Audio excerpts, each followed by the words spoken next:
Annette here, and I had a couple of tips or tricks really that work for me when I'm sewing these masks, and I just wanted to show them to you right away, just because they're a little bit different than what I've already seen posted, and this is what helps me, so I thought it might help you. So first of all, you can see the one that I just finished is already hanging off the edge here, and I've got the new one in place, depending where that is. They sort of line up.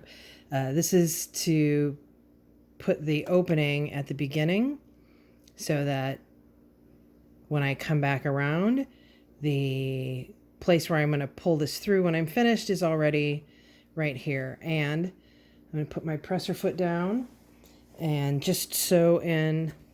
I got a silicone nubby because lifting the presser foot up and down was bruising my finger, and this helps. Plus it is really grippy on the material. Anyway, as you can see, I've got the old one hanging here, and I do that and leave it so that I don't have to pull out 6 inches of thread and cut it every time. It takes another second to snip it in a minute, you'll see, but it saves a ton of thread. So I'm doing that. So I get my presser foot down, and I'm just gonna sew in just 2 or 3 stitches, and I back it up because that's what we do to make sure stuff stays together, and then sew it right out to there, to the place where I stopped a second ago, and I'll turn it, drop my presser foot again. I'll take this opportunity to snip this little guy off, put him with the rest of the ones that are finished, and then I've turned my fabric at a 90-degree angle. If you are not used to this already and you haven't been doing this for hours and hours and hours, take a minute and you can put a quilting clip or something here to let you know that you need to stop. Now, what I've seen other people recommend is stopping a couple of inches back to insert the paracord, but I have not been doing that. I'm just going to move that because I know where I'm going. Personally, I have been going all the way to where it's going to look like you're too close to do anything. And if that happens, you can lift your presser foot and move your material back just a couple of millimeters, really not much at all, because you can see there's enough room where it will fit. My needle is down. I'm folding the paracord so that it will not get a little wily later with the folded part in toward the seam. So now when I put this under there, that will hopefully stay by the seam. And then I will line this up. My needle is down in the fabric. I lift up the presser foot, and I'm actually using the needle as the stop guide for where I want my paracord to go, giving the material a little tug so that it stays as matched up as possible, because that differential in height will make a difference.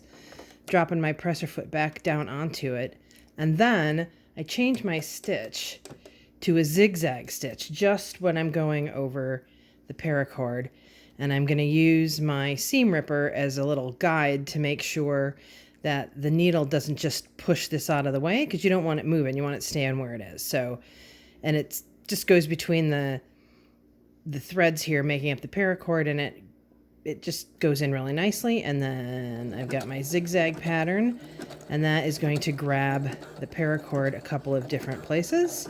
As you can see, I'll give it a real quick backup, put my needle down again because we're going to turn this fabric 90 degrees, and you can see it lines up pretty well with the edge there.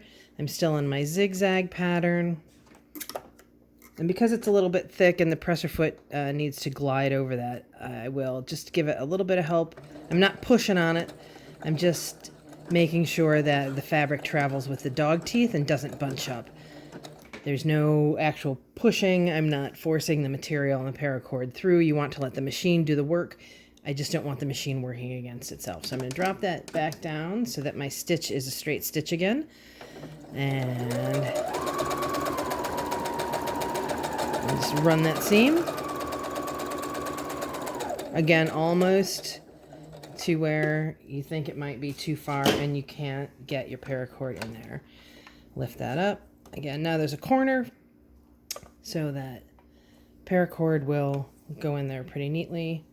I put my finger here and I just shove it in there until the loop is past where my finger is so that it doesn't all pop back out.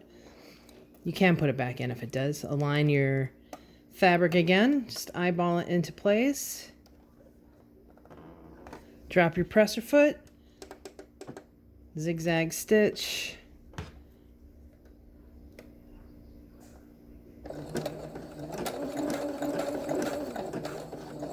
There you go. Back it up. Drop the needle, raise the presser foot, turn the fabric. Put your presser foot back down. Zigzag until you're off the paracord. Straight stitch is faster. It uses a little less thread.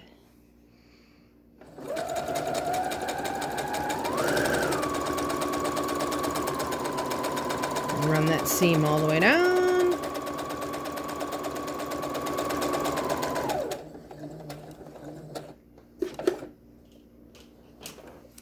Now, the benefit of having run those little lines, we'll see in a second. I've still got 2 more sides to go. I'm getting all ahead of myself. Let's stick that in there. Run it up. Lift the presser foot. Place the paracord. Tug the corner. Drop the foot. Zigzag stitch.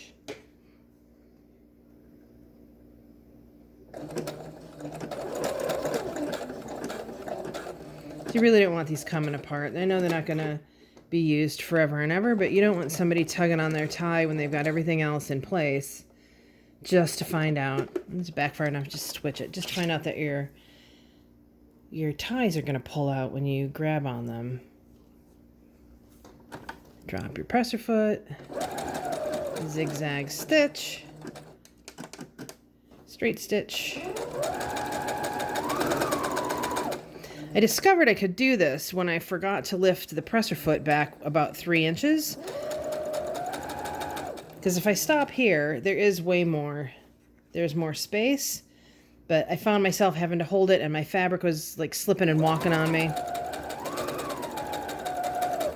And I don't do well with frustration. So I got to here and was like, well, carp.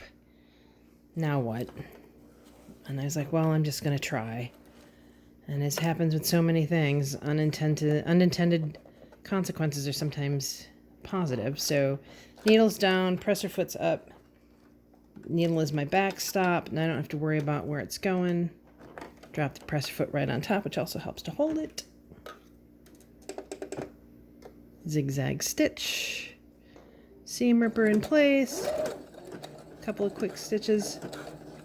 If you're using this, be careful not to push it down too hard because the hard heat-sealed end can catch in these little gaps and you'll be wondering why it's not moving. You don't want to push it or force it. You just want to make sure that it continues with the fabric. Needle down. And this is the 4th side, so we do not want to go all the way here. Again, I've been doing this, I feel like I've been doing this forever, so I'm not running past it now, but you can put a clip there to remind yourself to stop your stitch. Presser foot down.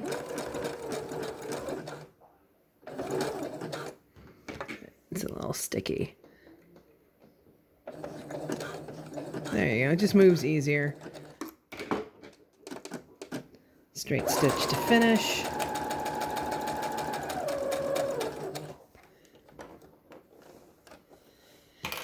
And then I'm going to finish this by turning these out again. And the benefit of this is that when you turn it back out and turn it right side out when you're going to use it,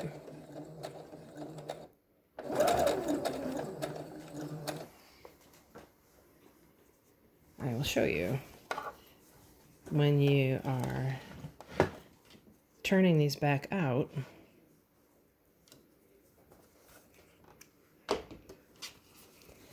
That's not a very wide one. That's going to take me an extra second. So let me just grab one of the other ones that I have over here.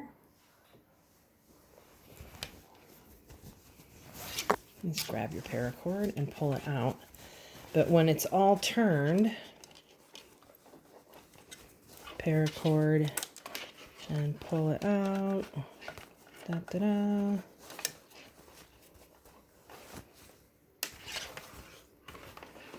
They've been using two different fabrics so that people can remember which side they've had toward their faces. So you've got it pulled out. And now, because you put these little tabs in here, when you pull this, these lines keep the inside of the seam sewed. So when you go to do your top stitching, the raw edges of the fabric are not going to be in your way. They're going to lay really politely, and you can just finger press them flat and sew your top stitch and continue on your merry way. So I hope that's helpful. If not, then there's lots of other things, tutorials available that will get you what you need to have made. And thanks for participating in the effort.